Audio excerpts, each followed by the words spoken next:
Graça e paz a todos. Que a paz do Senhor Jesus Cristo reine no teu lar, na tua casa, na tua família, onde você colocar a planta do teu pé, seja abençoado, né? Estamos falando aqui do canal Aleatório de Tudo, etc. E quem vos fala é o presbítero Anderson. Eu queria compartilhar com vocês algo que Deus colocou no meu coração muito forte. Graças a Deus, Deus tem aberto novamente o portal da mensagem para mim. Graças a Deus, Deus tem aberto a porta da palavra para mim. Paulo, um dia, ele disse: rogo-vos que peça a Deus que nos abra a porta da palavra. Ou seja, quando você souber de um homem de Deus, uma mulher de Deus, de algum profeta, sempre ore a Deus para que Deus use essas pessoas, porque é talvez a maior necessidade que nós temos, porque é uma luta constante isso daí. E nós vivemos disso, nós dependemos disso, não necessariamente rentalmente, financeiramente, mas principalmente espiritualmente. Quando eu sou cobrado de ministrar a palavra de Deus, automaticamente eu também, me sinto na obrigação de estar cada vez mais espiritualizado, e nós vamos falar disso hoje, através dessa mensagem, tá bom? Por que nós pecamos? O que acontece? Você já se fez essa pergunta? Você já fez aquela pergunta e falou: poxa, como eu queria parar de pecar, como eu queria parar de errar, como eu queria ser santo, como eu queria ser imaculado, íntegro, como eu queria orgulhar a Deus, encher o peito dele de orgulho para ele falar como ele falou com Jó: eis o meu servo amado, que não há dolos nele. Vixe, ele falou para Satanás isso daí, gente. E depois ele falou em alto e bom som, onde você vai ver no Novo Testamento a Trindade unida ali na beira do Jordão, Deus Pai, Deus Filho, Deus Espírito Santo, e aquela voz gostosa falando: eis o meu filho amado em quem eu tenho me orgulhar. É tão bom, né? E hoje nós vamos ouvir quais são as respostas bíblicas que nós temos para isso, tá bom? Antes de tudo, não esquece, poxa, você não faz ideia o quanto ajuda o teu like, a tua interação, a fazer com que esse vídeo chegue mais pessoas. O meu canal, o nicho dele principal é voltado à mensagem de Deus. Pô, eu curto falar de futebol, curto falar de outras coisas, tal, que inclusive é o que mais dá visualização, mas a minha paixão é essa: falar de Cristo, falar de Jesus, né? E quando a gente tem um retorno, igual eu tive um retorno recém aí de uma pessoa que 5 horas da madrugada teve a notificação no meu vídeo, foi lá e assistiu, e Deus falou com ela, e é isso. Isso é que enche a gente de alegria, de orgulho e deixa o coração quentinho. Vamos lá? Pois bem, lá no livro de Romanos, capítulo de número 5, verso de número 12, só para começar, vai dizer assim: pelo que por um homem entrou o pecado no mundo, e pelo pecado a morte. Assim também a morte passou por todos os homens, por isso todos pecaram. Eu vou ser breve. Poderia só isso aqui. Pelo homem entrou o pecado, a saber, Adão. Adão, através do seu pecado, que você vai saber, que vai estar lá no livro de Gênesis, falando de que ele desobedeceu a Deus, dando mais ouvido à serpente e à mulher do que à voz de Deus, descumprindo o mandamento de que era não tocar na árvore do conhecimento do bem e do mal, né? É complicado isso daí, porque a Bíblia vai dizer, né? Foge da aparência do mal, busca a paz e segue. Então, teoricamente, por Adão se ter todo o território, o mundo, para ele poderia: a árvore está aqui, eu vou lá para o outro lado. Mas não adianta. Seria muito simples se fosse assim, e não é. Porque automaticamente Deus lhe dava ordens constantes, que muitas vezes essas ordens acabavam trazendo ele para esse mesmo território, para essa mesma localização, e fatalmente ele ficava tentado. E Deus sabia que em uma hora ou outra ele ia tocar naquela árvore, que ele ia tocar naquele fruto, que ele ia... Deus sabe, Deus é onisciente, Deus sabe os teus pecados. Ele poderia te impedir de pecado, poderia, mas por que ele não faz isso? Justamente porque ele não quer infringir o livre-arbítrio que você adquiriu através justamente desse ato de Adão e de Eva. Beleza? Vamos lá. Então por que o homem peca? Simples. Capítulo de número 5 vai falar disso, né? Quando você vai à frente, você vai ver Paulo dizendo que o espírito contende contra a carne contende contra o espírito. Para você que não sabe, nós somos tricotônios, composto de corpo, alma e espírito. Tá? Corpo, alma e espírito. E não confunda espírito com E minúsculo com espírito com E maiúsculo. Porque espírito com E minúsculo é aquele que faz a movimentação, que nos dá a vida, que nos torna ser vivente, espírito, junto com a alma. Esse nos torna ser vivente. Na verdade, a junção dos três é que nos torna ser vivente. E o Espírito com E maiúsculo é o Espírito de Deus, o próprio Deus, ou o Espírito Santo, que é a terceira pessoa da Trindade, Deus Pai, Deus Filho e Deus Espírito Santo. Então por que nós pecamos? Por quê? Como você é composto de carne, alma e espírito, são três componentes querendo ocupar o mesmo lugar. Querendo ocupar o mesmo. E nenhum, não, é quase que impossível os três estarem em concordância. É quase que impossível, e eu posso me atrever a dizer que é impossível os três estarem na mesma sintonia. Porque eles se alimentam de coisas diferentes, vivem de coisas diferentes. E por que Deus fez isso? Porque você precisa saber administrar a sua vida ou permitir que Deus seja o administrador da sua vida. Tá bom? E daí é onde começa esse conflito e daí é da onde vem o pecado. Adão, quando ele foi feito, ele não foi feito em pecado, porque ele não teve o ato, homem, mulher, aquela conexão, não teve. Assim como Jesus também não teve. Então, tanto Jesus não nasceu do pecado, como Adão também não nasceu do pecado. Foram os dois únicos seres humanos que não nasceram do pecado. Nem Adão, criatura de Deus, nem Jesus, filho de Deus. Ponto. E por que nenhum dos dois nasceram do pecado, nenhum dos dois vieram do pecado? Porque os dois vieram do Espírito. E a Bíblia diz que Deus é Espírito. Está lá em João capítulo 4. Deus é Espírito. Então, como os dois vieram do Espírito, vieram de Deus, era impossível eles nascerem do pecado. Então, o que... E aí, tá, eu não entendi. Falei de um terço. São três, né? Alma é uma junção de um monte de coisas. Existem várias definições de alma. Existem 6 principais características da alma. Como é o sentimento, sangue. E tem um monte de coisa. Eu não quero entrar nessa parte aí, não. Eu quero ser mais objetivo nesse vídeo.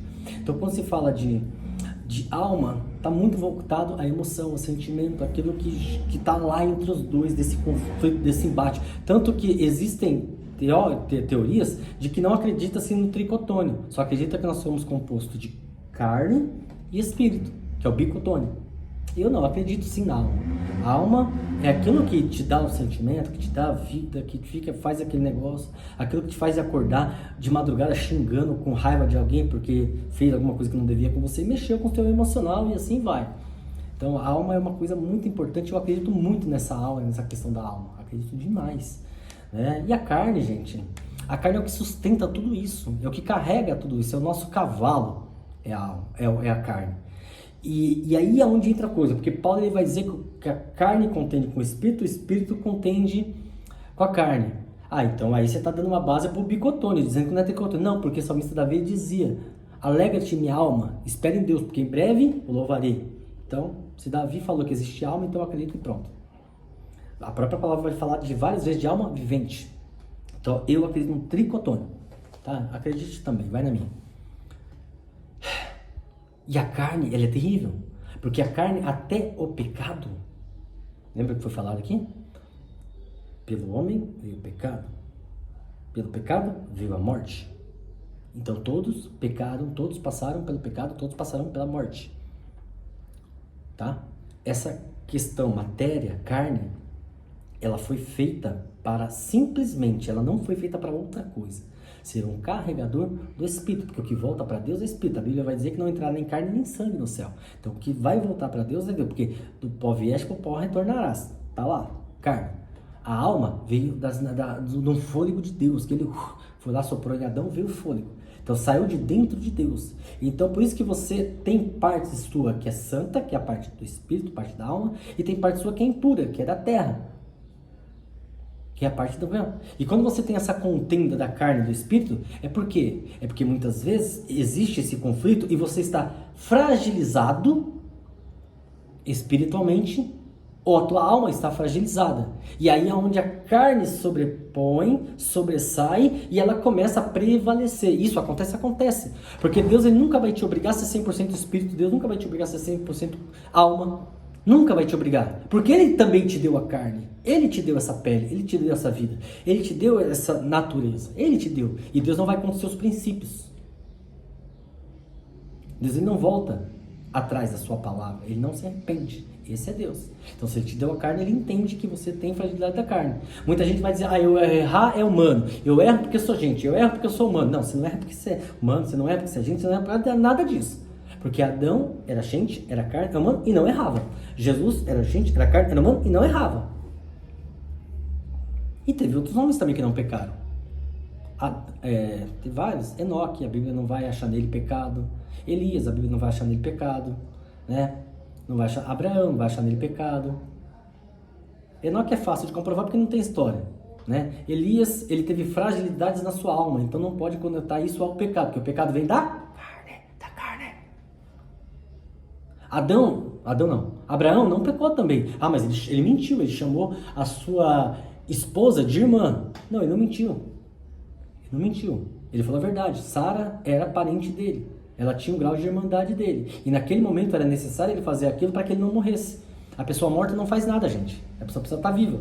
Por isso que Pedro negou Jesus 3 vezes. Para que ele se mantivesse vivo e fizesse tudo que ele fez na frente. Então entenda que tem coisas que você faz que é o próprio Deus permitindo que você faça pela sobrevivência. Você não entende? Então a carne é um trem terrível. Uma vez eu falava com a minha filha, aconselhava ela, falava: Preta, aprenda uma coisa que o papai vai te ensinar. Entenda, preste muita atenção no que o papai vai te dizer. É fácil demais ser burro e feio. É fácil. É muito fácil. Ser burro e feio é fácil. Criança, você faz no meio de uma pregação? Sim. Eu falei pra minha filha, que é a pessoa que eu mais amo na terra. Então eu tô falando pra você, então sinta-se amado. A pessoa que é burra, ela não tem trabalho de nada. Ela simplesmente executa tudo que alguém falou. Faz isso, faço. Faz isso, faz. Ela vai lá e só obedece, só faz. Não. Ela não tem trabalho de pensar, de raciocinar, fazer nada. Então é fácil. É só ser um cumpridor de atividade, um apertador de botão. Então é fácil ser burro. Fácil. Só fiz, então eu fui obediente, então não sou burro, não. Sim, você é. Uma pessoa inteligente, ela tem características de dominante, ela tem características de gerenciamento, de administração, e ela procura os seus próprios recursos. Uma vez eu ensinei para o meu amigo Gabriel, que hoje inclusive está fazendo aniversário, sobre a diferença de eficiente, eficaz e efetivo. Ensinei. Se vocês quiserem, eu posso colocar aqui para vocês. Se alguém pedir nos comentários, eu respondo. Mas não é vídeo para isso. Mas eu acho que eu tenho um vídeo falando sobre isso. Ser feio é fácil. É muito fácil. A pessoa que é feia, ela não é assediada, ela não tem trabalho, ninguém tá nem aí pra ela, ela vai lá, acha um pé de meia dela e acabou e já era. Segue a vida lá, fica 50, 60, 70 anos casado, acabou. Então não tem trabalho de nada, não tem. Agora, uma pessoa que é inteligente, ela vai ter trabalho, porque toda hora ela vai ser assediada comercialmente falando, né? Em todos os âmbitos da vida dela, então ela vai precisar administrar isso, vai precisar ceder algumas coisas, resistir a outras. E a pessoa que é bonita, esteticamente falando, tem uma boa física, tem uma boa carne, vamos dizer assim, é um bom cavalo, ela vai ter trabalho. Porque fatalmente o mundo vai abrir as portas para tudo. Pratos de lentilhas vai vir o tempo inteiro. Tentações vai vir o tempo todo. E aí você vai ter que saber falar não. Vai ter que saber resistir. E nem sempre vai conseguir. Então é difícil ser uma pessoa bonita, esteticamente, fisicamente, ter um bom case. É difícil. Hoje em dia, as adolescentes, jovens que estão crescendo, o que elas querem da vida? Dançar em redes sociais. Por quê? Porque sabem que vão ser assediadas, sabem, e vai ganhar dinheiro com isso. Vários, não é um nem dois, vários casos. Elas saem de casa justamente porque sabem que os pais não vão aprovar suas atitudes. Então ficam o dia inteiro cuidando do corpo para vender o corpo. Porque vender a imagem é vender o corpo. É uma espécie de prostituição, sim. Não direta, mas de forma indireta, que em alguns casos acabam ficando direta também, porque não aguenta a tentação. Velhos empresários aí oferecendo 1 milhão, 2 milhões para uma pessoa para ter relação com ela. Eu posso dizer nome aqui que o YouTube vai derrubar o meu canal, não. André Zorak gastou milhares de dinheiro com o seu corpo, com a sua estética, se converteu, falou que se arrependeu de tudo aquilo. De repente, quando o dinheiro começou a faltar, ela voltou para a sua vida e está fazendo o programa novamente. Se ela fosse uma pessoa desprovida de aparência, de beleza, ela teria essas oportunidades? Não. Então você está dizendo que todo mundo que é bonito, que é inteligente, tem essas oportunidades? Todos têm essa oportunidade. Mas alguns têm estrutura para dizer que não e outros não têm estrutura e acaba cedendo. Você sabe qual é a profissão mais antiga que existe? A prostituição. Sabia? E pode olhar essas acompanhantes de luxo, esses maridos de aluguel, acompanhantes de luxo também, não são todos os maridos de aluguel que são assim, tá? Mas muitos são. Eles vendem o seu corpo, e o corpo deles são verdadeiras esculturas, tanto dos homens como das mulheres. Então eles investiram não na sua alma e nem no seu espírito, investiram na sua carne. Então quando você investe 100% da tua vida na sua carne, a chance de você cair no pecado é muito grande. Então por que nós pecamos? De uma forma simples. Porque na questão do tricotônio, você investe mais em um dos três. Se você é corpo, alma e espírito e você investe igual nos três, você vai crescer em graça e em conhecimento. Vai ser uma pessoa bem estruturada. Vai de vez em quando ter uma inclinação maior para a carne? Vai. Mas você vai ter dias que você vai ter inclinações para a alma e inclinações para o espírito. Agora, se você só abastece a carne, a chance de você pecar é muito grande. Existem pessoas que não se prostituem, mas são pessoas totalmente descontroladas. Então acabam com sobrepeso, acima do peso, acabam comendo demais, acabam tendo E essas pessoas estão em pecado. E não estou nem falando dos 7 pecados capitais não, né? Que um deles é esqueci, não é quando a pessoa come demais, mas tem compulsão. Um dos pecados capitais é esse. Eu quero falar biblicamente, porque a palavra do Senhor vai dizer: por que gastar dinheiro com aquilo que não é o pão e o fruto do vosso trabalho naquilo que não pode satisfazer? Tem pessoas, gente, que é doente. Tem pessoas que morrem de obesidade e não acham que estão em pecado. Estão sim, porque você precisa estar bem e cuidar da tua carne, cuidar da tua alma, não para vender a sua imagem. Porque esse corpo não é teu, essa carne não é tua. Essa carne é de Deus, primeiramente. Segundo, do teu cônjuge e terceiro, seu. Paulo diz: o homem não tem domínio do seu corpo, mas tem da esposa. A esposa tem domínio do seu corpo, mas tem do esposo. Então quando você se casa, o teu corpo é para o teu marido. Quando você se casa, o teu corpo é para tua mulher. Fernanda Brum deu uma entrevista maravilhosa dizendo: eu não uso decote, não exponho meu corpo, não fico mostrando minhas pernas em postagem, não fico mostrando meu corpo em postagem, porque meu corpo é do meu marido. Pesado, né? Mas é verdade. Porque quando você provoca o pecado ali, você também está pecando.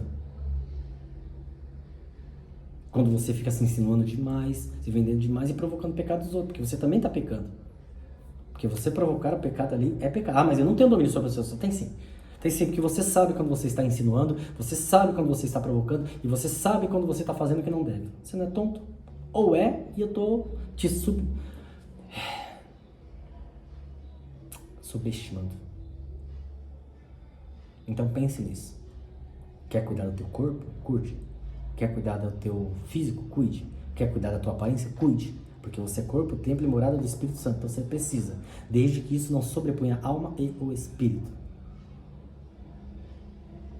A inclinação da carne é pecado. A inclinação do espírito é vida. Aquele que cuidar da sua vida, perdê-la. Aquele que morreu por amor de mim, viverá eternamente.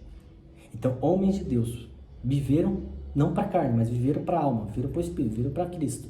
Eles cuidavam da sua carne, cuidavam. Mas esse cuidado com a carne era o suficiente para manter o espírito e a alma. Não para se expor para outras pessoas. Ou você acha que qualquer um dos apóstolos tinha um corpo feio? Não, nenhum tinha. E todos eles eram jovens. Todos os apóstolos eram jovens quando foram chamados. Todos.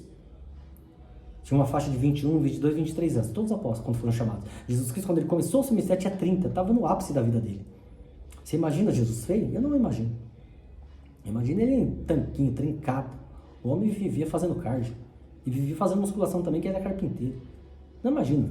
Estética, a feição dele provavelmente era horrível. Porque Isaías vai dizer que ele não tinha parecer nem formosura para que o desejássemos. Mas quando Isaías fala isso, está falando que a aparência dele não era suficiente para atrair as pessoas. Mas ele se cuidava muito, não comia bobagem, não comia fermento, aí ó. Espero que tenham gostado desse vídeo. Beijo, tchau.